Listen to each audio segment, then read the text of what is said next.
आज हम पढ़ने वाले हैं श्लोक नंबर 41, 42, 43, 44 चैप्टर 1 को पे ओशो क्या टिप्पणी कर रहे हैं उसको हम पढ़ेंगे। ठीक है, तो ओवरऑल क्या है 41, 42 श्लोक चैप्टर 1 का क्या बोलते हैं।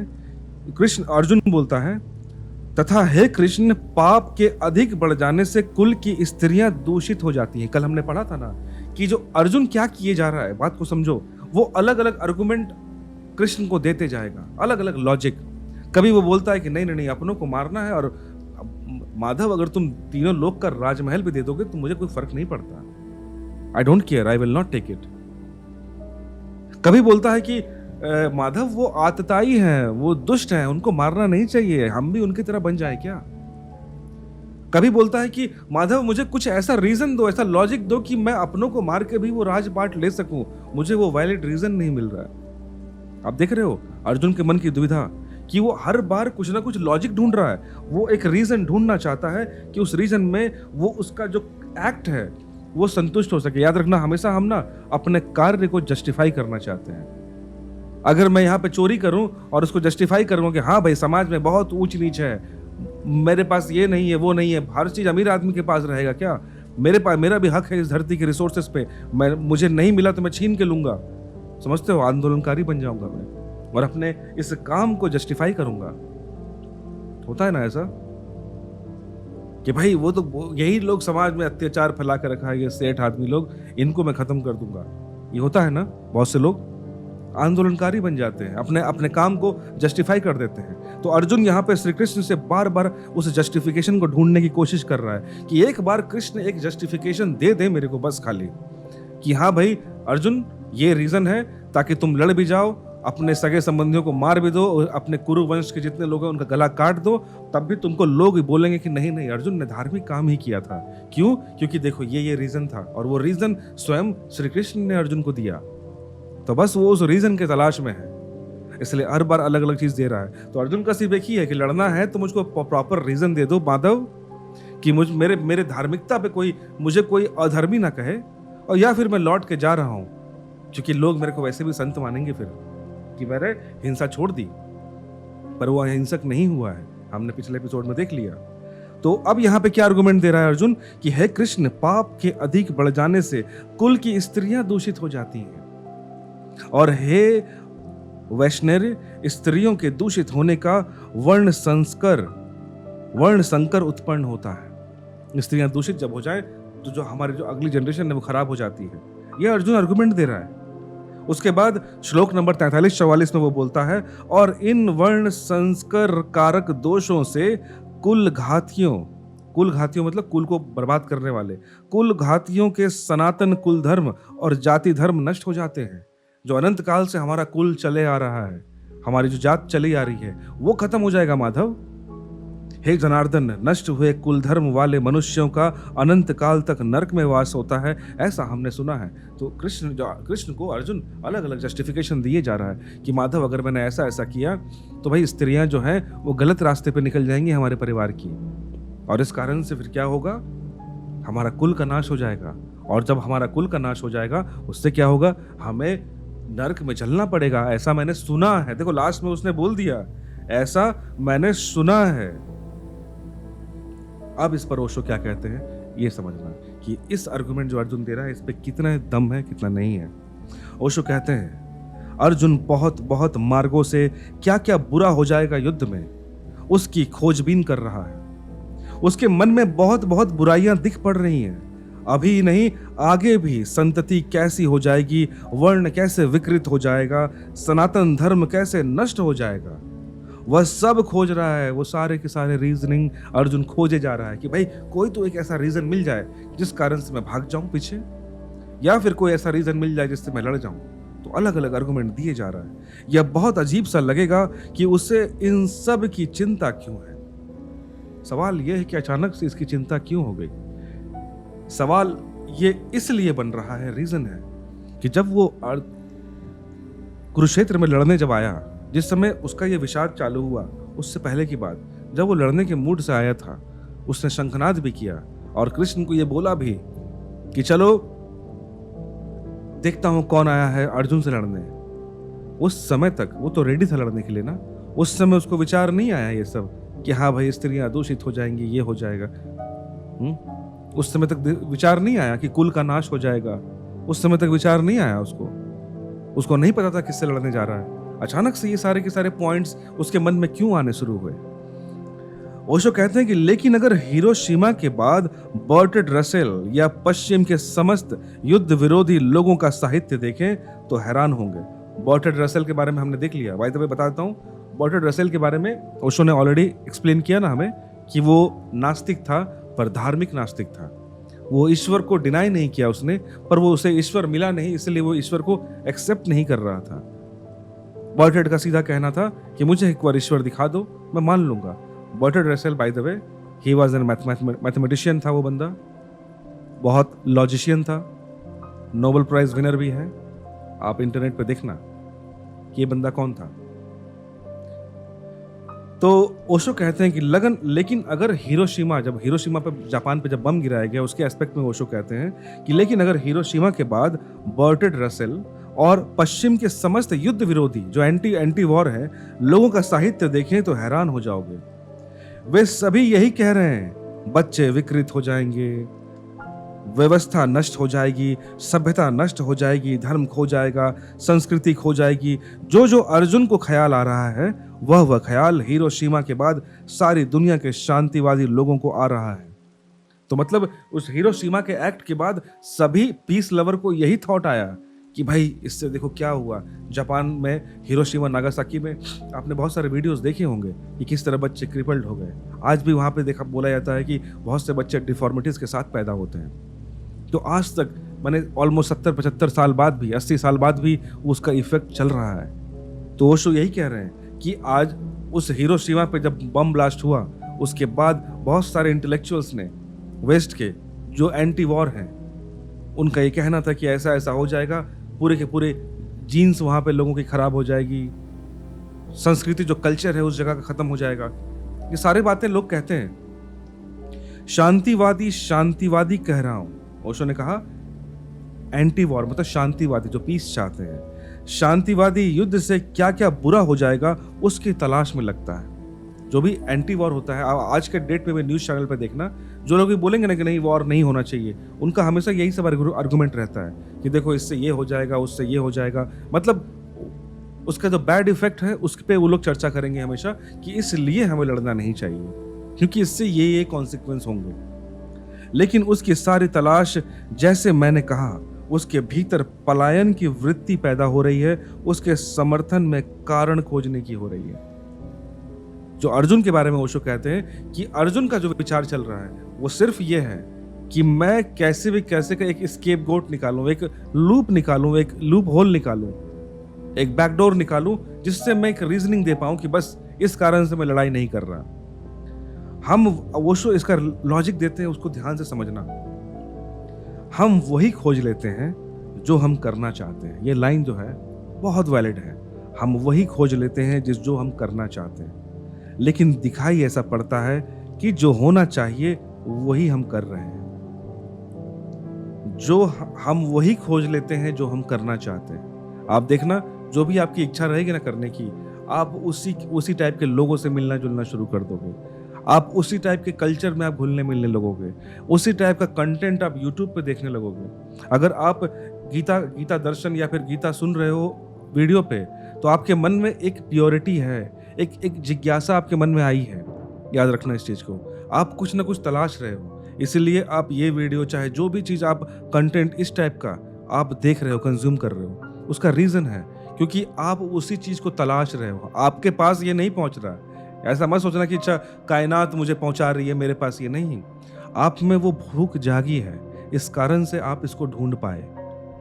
तो ओशो कहते हैं कि हम वही खोज लेते हैं जो हम करना चाहते हैं, लेकिन दिखाई ऐसा पड़ता है कि जो होना चाहिए वही हम कर रहे हैं। पर दिखने में लगेगा कि नहीं जो हम कर रहे हैं ना यही होना चाहिए था, इसीलिए हम कर रहे हैं। लेकिन नहीं, हमारी इच्छा थी इसीलिए हम ऐसा करवा रहे हैं चीजों को। इस बात को समझना, सटल डिफरेंस है एक चीज।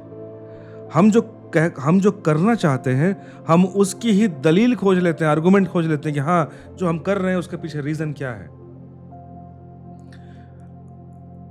हम जो करना चाहते हैं हम उसकी दलीलें खोज लेते हैं, और जिंदगी में सबकी दलीलों के लिए सुविधा है।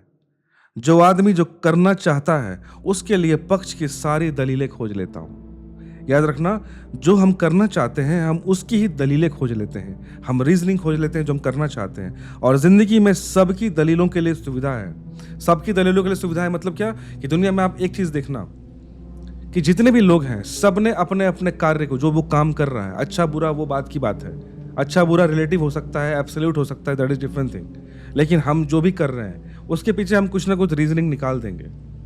ये याद रखना, हम कुछ ना कुछ लॉजिक जरूर ढूंढ देंगे। जो आदमी जो करना चाहता है उसके लिए पक्ष की सारी दलीलें खोज लेता है। ये तो हम सभी करते आए हैं ना, जो भी मैं करना चाहता हूं उसको वैलिडेट कर दूंगा मैं।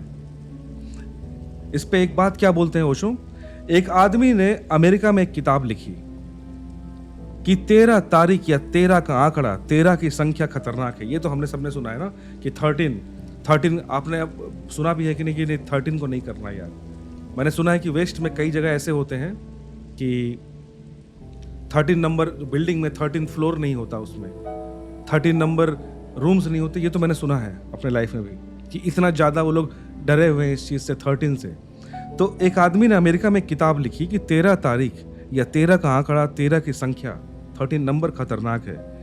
बड़ी किताब लिखी थी, बहुत बड़ी किताब थी वो, और सब खोज लिया उसने कि 13 मंजिल पर से कौन आदमी गिर कर मरा है। तो आज तो अमेरिका के कई होटलों में 13वीं मंजिल ही नहीं है उस किताब के प्रभाव में, क्योंकि 13वीं पर कोई ठहरने को राजी नहीं। ओशो ने भी एक बात बोली, लेकिन मैंने भी ये चीज़ सुना है, मैंने पढ़ा था कि ऐसा ऐसा घटना वहाँ होती है। 12वीं के बाद सीधा 14वीं मंजिल आ जाती है, 12th के बाद सीधा 14th। 13 तारीख को अस्पताल में जो लोग भर्ती हैं उसमें से कितने मर जाते हैं, 13 तारीख को कितने एक्सीडेंट होते हैं, सड़क पर 13 तारीख को कितने लोगों को कैंसर होता है, 13 तारीख को कितने हवाई जहाज गिरते हैं, 13 तारीख को कितनी मोटरें टकराती हैं, कार एक्सीडेंट्स, 13 तारीख को क्या क्या उपद्रव हुआ, उसने सब इकट्ठा कर लिया उस राइटर ने। 12 को भी होता है, 11 को भी होता है, उतना नहीं, लेकिन वह उसने छोड़ दिया, 13 का सब कुछ इकट्ठा कर लिया। तो ये जो आर्गुमेंट है ये क्या बोलना चाहते हैं ओशो सिंपली एक बात बोल रहे हैं कि अक्सर हम जो भी काम करते हैं उसके पीछे का आर्गुमेंट, उसके पीछे का लॉजिक, हम रीजनिंग ढूंढ लेते हैं। आप देख लेना, आप जो भी कर रहे हो आप उसके पीछे एक वैलिडिटी ढूंढ लेते हो कि because of this I am doing this thing, है ना। तो ओशो कहते हैं कि जिस तरह से अमेरिका में उस राइटर ने 13 को नेगेटिव प्रूफ करने के लिए कि 13 नंबर ही गंदा है, 13 तारीख ही गंदी है, 13 जो जहां जहां 13 एसोसिएट हो गया वो चीज अपशकुन हो जाती है, उसने पूरा का पूरा डेटा ही निकाल डाला। कितने एक्सीडेंट हुए, 13 तारीख को कितने लोगों ने सुसाइड किया, कितने कार एक्सीडेंट हुए, 13 तारीख को कितने प्लेन क्रैश किए, दुनिया का सारा डेटा उस किताब में डाल दिया ताकि आपको दिखने लगे सच में यार 13 खराब ही है। ये तो है। ये सेम चीज देखो, आपने एक चीज बताता हूं मैं, हम लोग किस तरह चीजों को एसोसिएट कर देते हैं। अभी जो एक बहुत ही मैंने गलत घटना हुई, मतलब पेनफुल इवेंट हुआ जो प्लेन क्रैश किया, उसमें हमने देखा कि एक इंसान किस्मत से बच गया, वो 11 नंबर सीट पे बैठा हुआ था। और इसी टाइप का एक और प्लेन क्रैश कुछ सालों पहले हुआ था, उसमें भी एक इंसान बच गया था, वो 11 नंबर सीट पे ही वो भी बैठा हुआ था।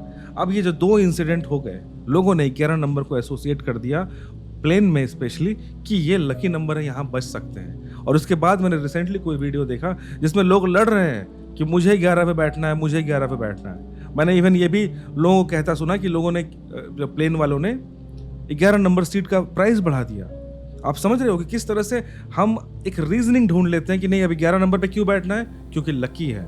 और लकी अपने डाटा कहाँ से निकाला, क्योंकि देखो प्लेन क्रैश अभी ये हुआ, 11 नंबर पे सभी मर गए, एक इंसान बच गया, 11 पे बैठा हुआ था। और कुछ सालों पहले एक और प्लेन क्रैश हुआ था, सभी मर गए, वो एक बंदा 11 पे बैठा हुआ था। ये दो डाटा पॉइंट मिल गया हमारे इस नॉनसेंस इलॉजिकल आर्गुमेंट को प्रूफ करने के लिए, बस हमने मान के चल दिया।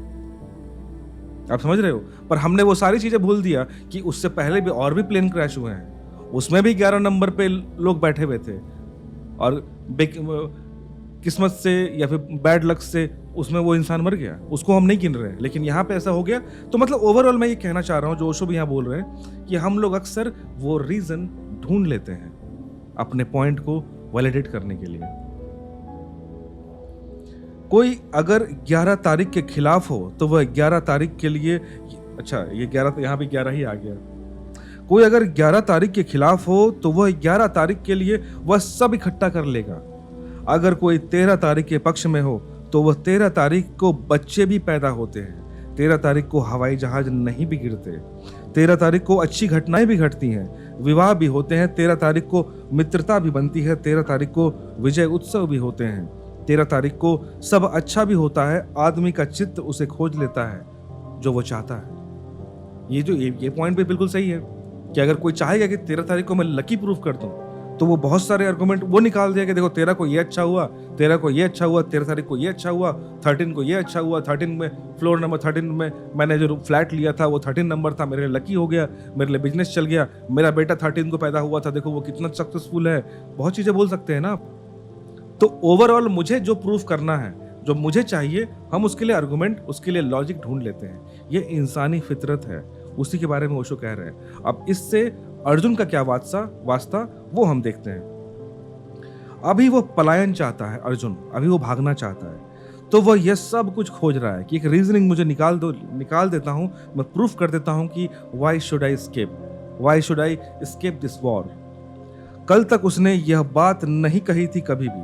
कल तक उसे आने वाली संतति को क्या होगा कोई मतलब नहीं था।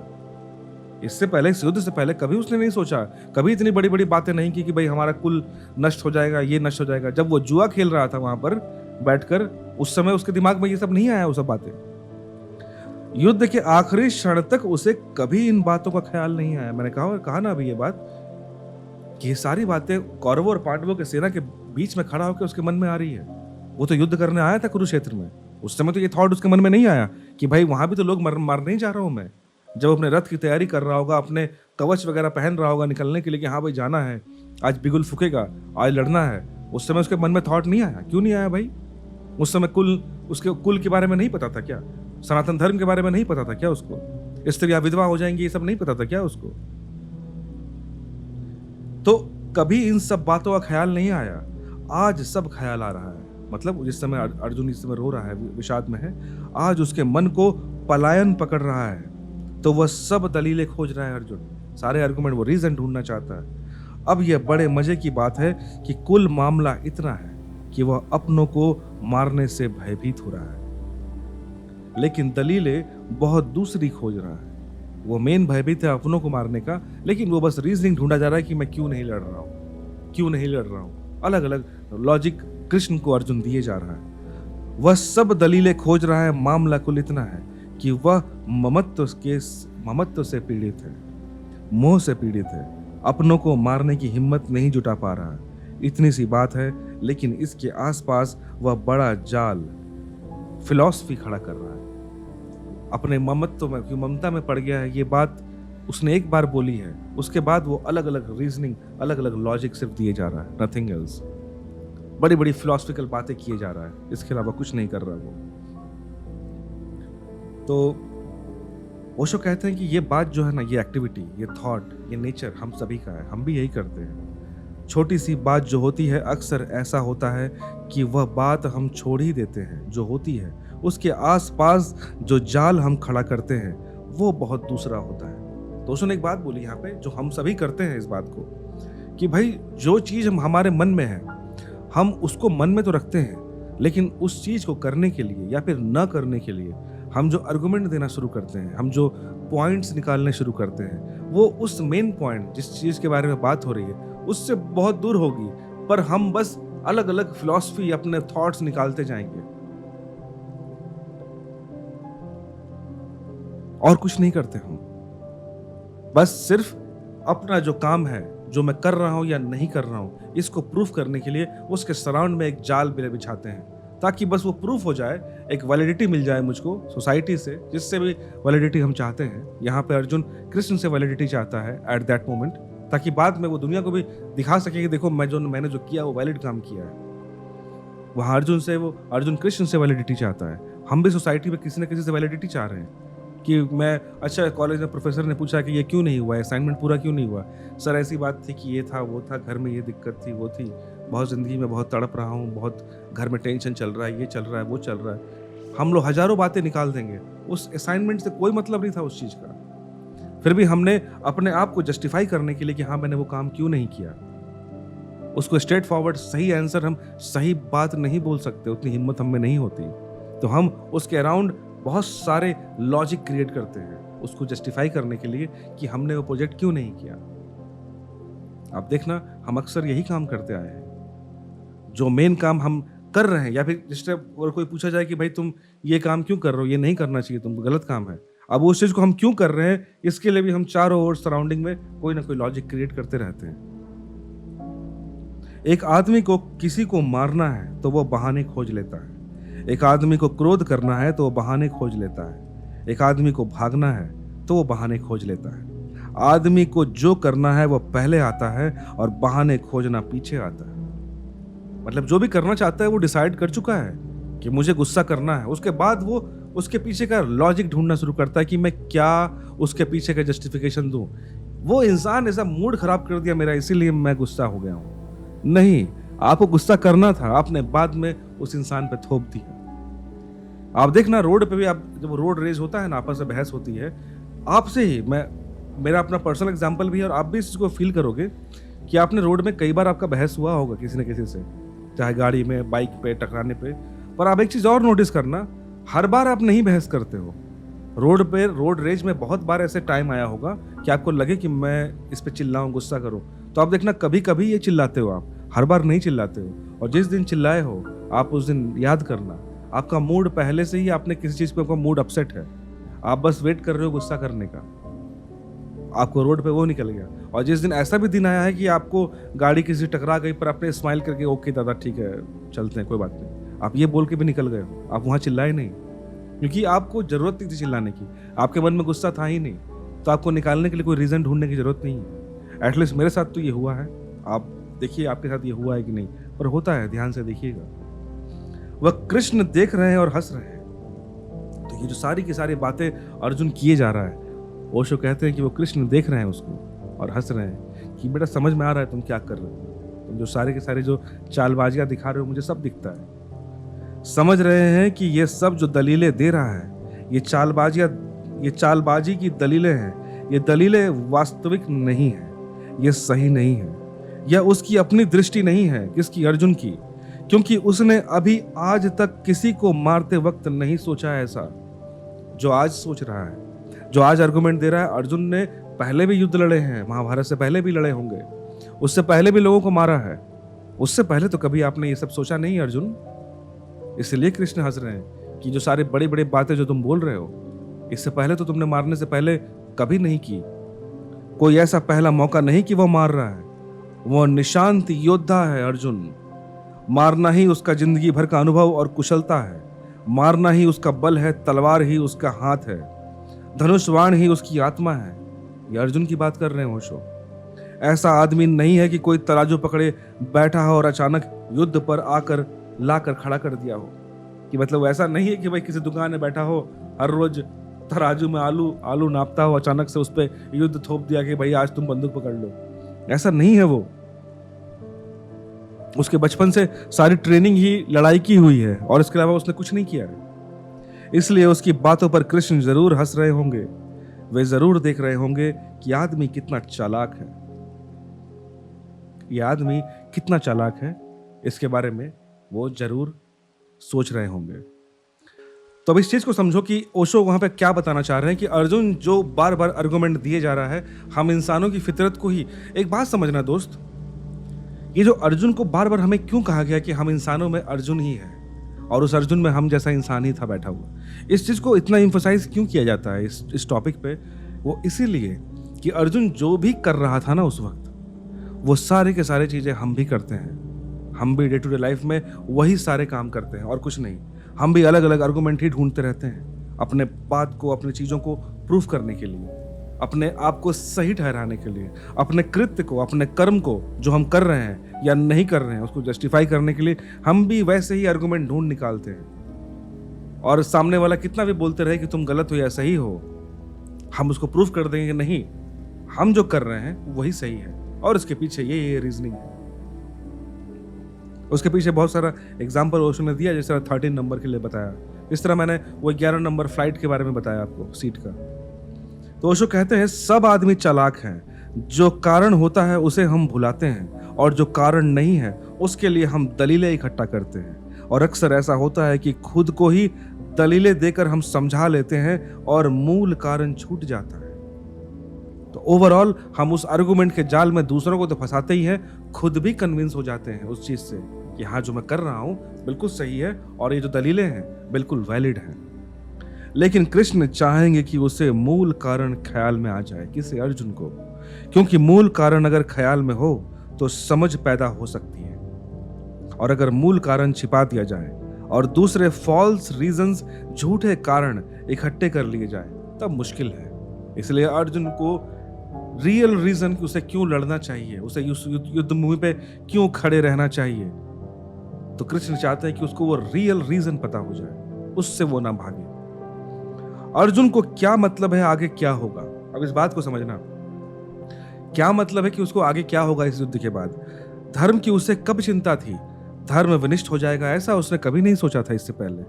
कब उसने फिक्र किया था कि ब्राह्मण की कहीं कुल विकृत ना हो जाए, कि ब्राह्मण लोग या फिर जो कुल है वो खत्म ना हो जाए इस संसार से? उसने ये कभी नहीं सोचा था।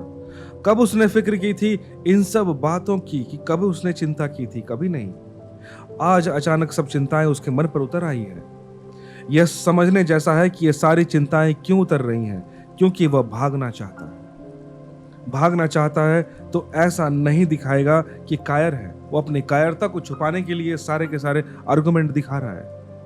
अगर वो भागना चाहता है, अगर वो सिंपली भाग गया without any argument, without any validation, without proving his point, तो वो कायर कहलाएगा। इस वजह से भागेगा वो, वजह से भागेगा। ओशो ने कहा वजह से भागेगा, मतलब कि वो रीजन देगा कि why I am escaping. Reasonable होगा उसका भागना, कहेगा कि इस कारण से भागा था मैं, बिना किसी कारण के नहीं भागेगा तो दुनिया हंसेगी नहीं उस पर अगर कारण से भागेगा तो दुनिया हंसेगी। नहीं कारण होंगे तो दुनिया हंसेगी, पर अगर उसके पीछे उसने जस्टिफिकेशन, रीजनिंग दे दिया तब दुनिया नहीं हंसेगी उस पर। उसको ऐसा लगता है। यही उसकी चालाकी है, यही हम सब की भी चालाकी है। यही ओशो कहते हैं, यही हम सब की भी चालाकी है। हम भी यही करते हैं समाज में। हम जो भी कर रहे हैं उसके लिए पहले कारण का एक जाल बुनते हैं। हम जैसे मकान को बनाते हैं तो एक स्ट्रक्चर खड़ा करते हैं, ऐसे ही हम एक जाल खड़ा करेंगे। उस जाल से हम दिखाएंगे कि यह ठीक है, लेकिन मूल कारण बिल्कुल कुछ और होता है। मतलब हर बार ये हमारा नेचर है कि हम कुछ करना किसी और कारण से चाहते हैं, लेकिन जो जाल बिछाते हैं, जो उसके पीछे का जस्टिफिकेशन देते हैं, वो कुछ और होता है। अगर कृष्ण को यह साफ दिखाई पड़ जाए कि अर्जुन जो कह रहा है वही कारण है, तो मैं नहीं मानता कि वे धर्म के विनाश करवाना चाहेंगे। मैं नहीं मानता कि वे चाहेंगे कि बच्चे विकृत हो जाए। मैं नहीं सोचता कि वे चाहेंगे कि संस्कृति, सनातन धर्म नष्ट हो जाए। ओशो ने एक बात जो यहाँ बोली कि अगर कृष्ण को ये साफ दिखता ना, अगर कि नहीं अर्जुन जो बात बोल रहा है, अर्जुन जो रीजनिंग दे रहा है ना, बिल्कुल वैलिड दे रहा है, इसमें कोई उसका दोहरा चरित्र नहीं है, कोई द्वंद्व नहीं है उसकी बातों में, तो ओशो कहते हैं कि ऐसा फिर नहीं हो सकता था कि कृष्ण अर्जुन को जबरदस्ती कंपेल करेंगे लड़ाई करने के लिए, क्योंकि कृष्ण बिल्कुल नहीं चाहेंगे कि हाँ भाई धर्म का नाश तो होगा, अर्जुन जो बात बोल रहा है सही बोल रहा है, कुल खत्म हो जाएगा, बिल्कुल सही बोल रहा है, बच्चे विकृत पैदा होंगे, बिल्कुल सही बोल रहा है। और अर्जुन ये मीन भी करता है, पूरा उसका मतलब वही है जो बोल रहा है, जो उसके मन में है वही बात बोल रहा है। तब शायद कृष्ण उसको कंपेल नहीं करते, परसुएड नहीं करते उसको।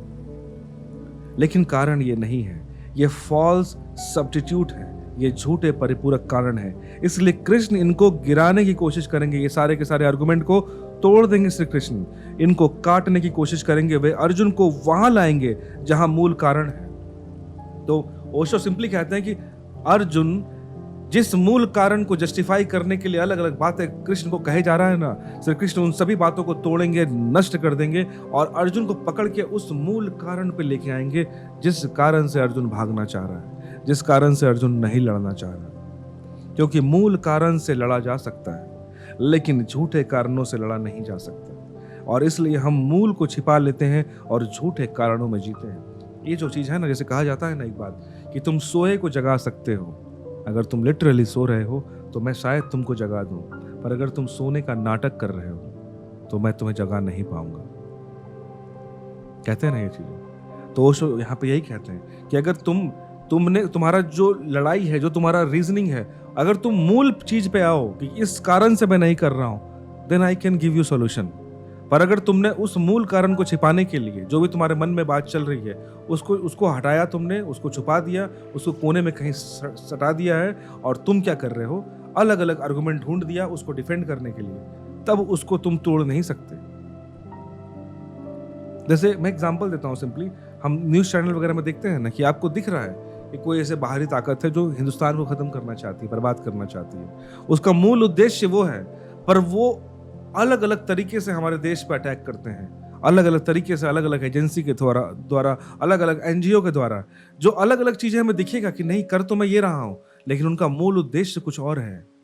आप समझ रहे हो? ऐसे लोग से लड़ना बहुत मुश्किल होता है। वो अलग अलग तरीके से वो दुश्मन जो है आपके देश में केओस लेके आता है, दिखा रहा है कि नहीं रीजनिंग ये है, रीजनिंग ये है, रीजनिंग ये है, लेकिन उनका मूल मकसद कुछ और है। वो चीज वो नहीं बताते हैं कि इस कारण से हम ये कर रहे हैं, उसको छुपाने के लिए, उसको हाइड करने के लिए वो अलग अलग चीजें निकालते हैं और हमारे देश में केओस लेके आते हैं। आप ये देखना, तो ऐसे लोगों से लड़ना बहुत मुश्किल होता है हमेशा। तो कृष्ण क्या कर रहे हैं, वो सारे के सारे फॉल्स सब्स्टिट्यूट, जो आप अलग अलग चीजें आप बहाने बना रहे हो, कृष्ण उसको तोड़ते हैं अर्जुन का, और उसको मूल जगह पे लेके आते हैं। यह अर्जुन की मनोदशा ठीक से पहचान लेनी जरूरी है। ओशो कहते हैं कि अर्जुन के मन में जो चल रहा है बात, इसको ठीक से समझना, वो यह रीजन की कनिंगनेस है जो अर्जुन कर रहा है, यह बुद्धि की चालाकी है। सीधा नहीं कहता कि मैं भाग जाना चाहता हूं, नहीं होता मन अपनों को मारने का, ऐसा नहीं कह रहा वो। उसको सीधा कहना चाहिए था कि मुझे डर लग रहा है लड़ने से, भागना चाहता हूं, मैं अपनों को नहीं मारना चाहता, यह तो आत्मघात है, मैं जा रहा हूं। ये सारी बातें करनी चाहिए थी अर्जुन को, जो सही बात थी एकदम, जो उसके मन में चल रहा है। ये सारी बातें न करके वो क्या कर रहा है, अलग अलग आर्गुमेंट दिए जा रहा है। सीधा नहीं कहता वो। दुनिया में कोई आदमी सीधा नहीं कहता। जो आदमी सीधा कहता है उसकी जिंदगी में क्रांति हो जाती है।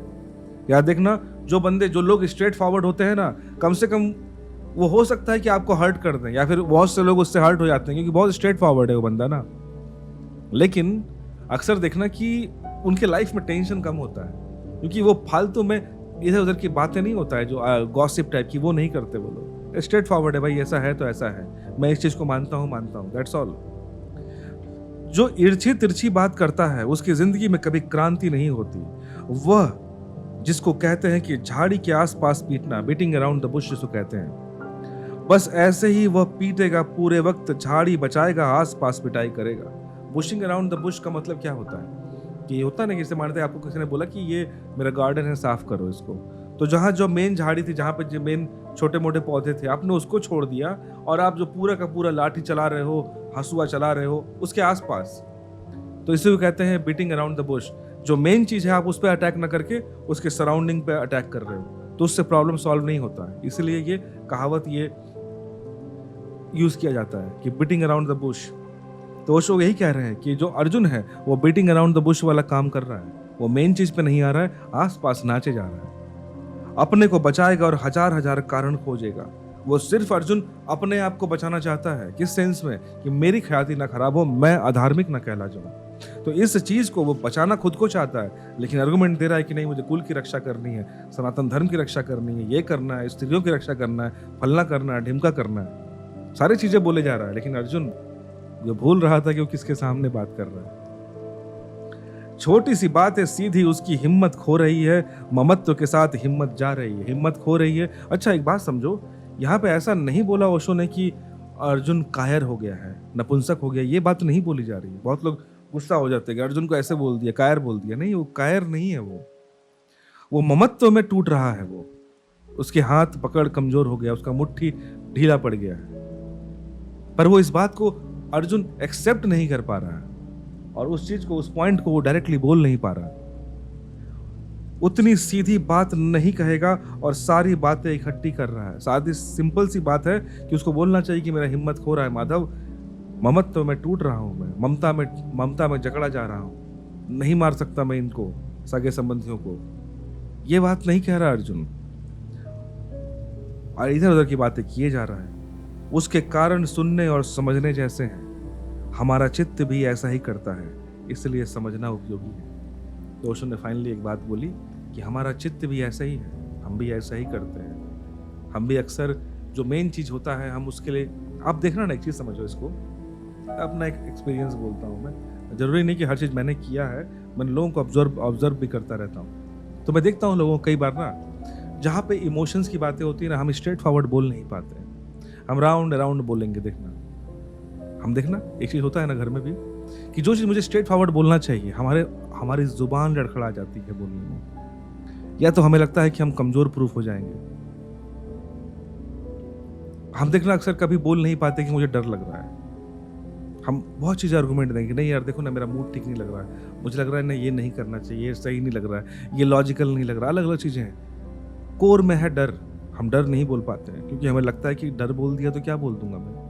हम कभी ये नहीं बोल पाते कि मैं कमज़ोर फील कर रहा हूँ, हम उसके पीछे इस कमज़ोरी को छुपाने के लिए अलग अलग आर्गूमेंट देंगे हमेशा। हम कभी ये नहीं बोल पाते कि आई एम वल्नरेबल, कि नहीं, कहते हैं ना इसका इंसान स्पेशली रिलेशनशिप में होता है। रिलेशनशिप में तो मैंने लोगों को देखा है, मेरे दोस्त यार जितने लोगों को मैंने ऑब्जर्व किया है, कभी भी ऑनेस्ट बात बोल ही नहीं पाते, कभी अपने फीलिंग्स को प्रॉपरली बोल ही नहीं पाते, जो सच में वो फील कर रहे हैं। उसके अराउंड कहानियां लिख देंगे, वो कविताएं लिख देंगे, पोएट्री लिख देंगे, लेख लिख देंगे, एसेज लिख देंगे, लेकिन जो मेन कोर पॉइंट है हम बोल नहीं पाते। तो ओशो कहते हैं कि हमारे साथ भी यही दुविधा है जो अर्जुन की दुविधा थी। उस रणभूमि में, जिस डायलमा में अर्जुन फंसा हुआ है, जहां बैठा हुआ है, वो सिंपल नहीं है।